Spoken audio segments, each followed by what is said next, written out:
বন্দুক নয়, আজ শুনবেন গুলির জন্মকথা।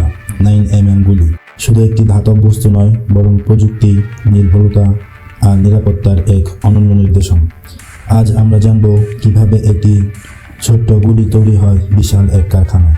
একটি 9mm গুলির পিছনে কতটা বিজ্ঞান, কৌশল আর সতর্কতা, তা জানলে আপনি অবাক হবেন। 9mm গুলি মানে হলো 9mm ব্যাসের একটি পিস্তলের গুলি। বিশ্বব্যাপী আইন শৃঙ্খলা বাহিনী থেকে শুরু করে সাধারণ মানুষ পর্যন্ত এই গুলি ব্যবহার করে থাকে। ব্রাউনিং, লুগার এবং প্যারাভেলাম এইসব নামের ইতিহাস জড়িয়ে আছে এই গুলির সাথে। এই গুলি ছোট, হালকা কিন্তু অত্যন্ত কার্যকর। চলুন ঘুরে আসি একটি বুলেট তৈরির কারখানায়। প্রথমেই চোখে পড়বে বিশাল বিশাল যন্ত্রপাতি। সেখানে চলমান শত শত গুলির ধাতব খোল তৈরি হচ্ছে সুনির্দিষ্ট মাপে। বুলেট তৈরিতে মূলত 4টি অংশ থাকে: বুলেট হেড, কার্তুজ কেজ, গান পাউডার, প্রাইমার। এই 4টি অংশ একত্রিত করেই তৈরি হয় এক একটি প্রাণঘাতী বুলেট। প্রথম ধাপ হচ্ছে ধাতব বাছাই। সাধারণত পিস্তল বা স্টিলের ব্যবহার করা হয় ক্যাসিং তৈরির জন্য। এই ধাতু গলিয়ে পাতলা শীট আকারে কাটা হয়। এরপর প্রেস মেশিনের মাধ্যমে তৈরি হয় কার্তুজ কেজ। এই ক্যাসিং সঠিক ওজন ও মাপ অনুযায়ী তৈরি না হলে পুরো গুলি অকেজো হয়ে যেতে পারে। বুলেট হেড তৈরি হয় লিড বা টাংস্টেন ধাতু দিয়ে। তাকে ছোট ছোট সিলিন্ডার আকৃতির মধ্যে ঢালাই করা হয়। এরপর কপার বা স্টিল দিয়ে বুলেটের বাহিরের অংশ মোড়ানো হয়, যাকে বলা হয় জ্যাকেটেড বুলেট।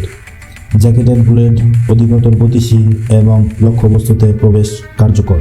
এই প্রক্রিয়া সম্পূর্ণরূপে কম্পিউটার দ্বারা নিয়ন্ত্রিত হয়ে থাকে। সবচেয়ে স্পর্শকাতর ধাপ হলো গান পাউডার ভরা। এটি নির্দিষ্ট পরিমাণে প্রতিটি কেসের মধ্যে ইনজেকশন পদ্ধতিতে ঢোকানো হয়। এই পরিমাণ এতটাই সূক্ষ্মভাবে নিয়ন্ত্রণ করা হয় যে মিলিগ্রামের একটি ত্রুটিও গুলিকে ব্যর্থ করে দিতে পারে। সেই কারণে এখানে স্বয়ংক্রিয় ও লেজার ওজন পরিমাপক যন্ত্র ব্যবহার করা হয়ে থাকে।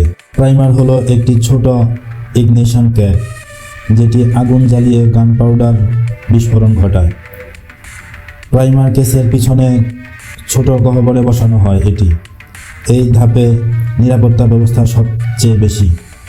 একটি দুর্ঘটনা মানেই বড়সড় বিস্ফোরণ হতে পারে।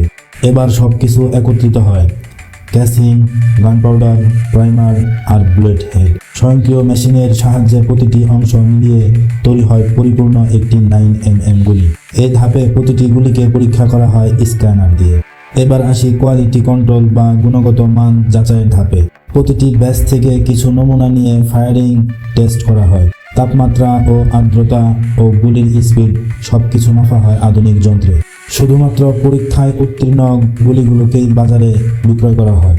ত্রুটি পাওয়া গেলে পুরো ব্যাচ বাতিল করে দেওয়া হয়। বুলেট তৈরি শুধু প্রযুক্তি বিষয় নয়, এটি একটি আইনগত দায়িত্ব। প্রতিটি গুলির সিরিয়াল নম্বর থাকে।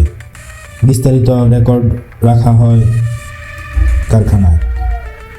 কোন দিনে কোন ব্যাচ নাম্বারে এটি তৈরি হয়েছে, এই তথ্য আইন প্রয়োগকারী সংস্থার জন্য গুরুত্বপূর্ণ একটি কাজ। এছাড়া সাধারণ জনগণের জন্য গুলি বিক্রি করতে গেলে বিশেষ অনুমতির প্রয়োজন হয়। আমরা এখন এমন এক যুগে এসেছি যেখানে স্মার্ট বুলেট তৈরি হচ্ছে। এমনকি লেজার চালিত গুলি কিংবা ট্র্যাকিং বুলেটের গবেষণা চলছে। এগুলো লক্ষ্যবস্তু চিনে ফেলতে পারবে। ফলাফল, ভবিষ্যতের যুদ্ধ হবে আরও নিখুঁত এবং নিয়ন্ত্রিত। ছোট্ট একটি 9mm গুলি, কিন্তু এর ভিতরে লুকিয়ে আছে বড় এক কারিগরি জগৎ। এটি শুধু একটি অস্ত্র নয়, এটি বিজ্ঞান, নির্ভুলতা, নিরাপত্তা এবং আইন একত্রে ধারণ করে থাকে। আজকের এই ভ্রমণ ছিল কারখানা থেকে ফায়ারিং রেঞ্জ পর্যন্ত গুলির এক যাত্রা। আপনি যদি এমন আরও বিস্ময়কর তথ্য জানতে চান, তাহলে আমাদের চ্যানেল জাদু শহরকে সাবস্ক্রাইব করতে ভুলবেন না। আর হ্যাঁ, মন্তব্য জানান আরও কোন বিষয় নিয়ে আপনি জানতে চান। ভালো লাগলে অবশ্যই লাইক এবং কমেন্ট করতে ভুলবেন না। ধন্যবাদ।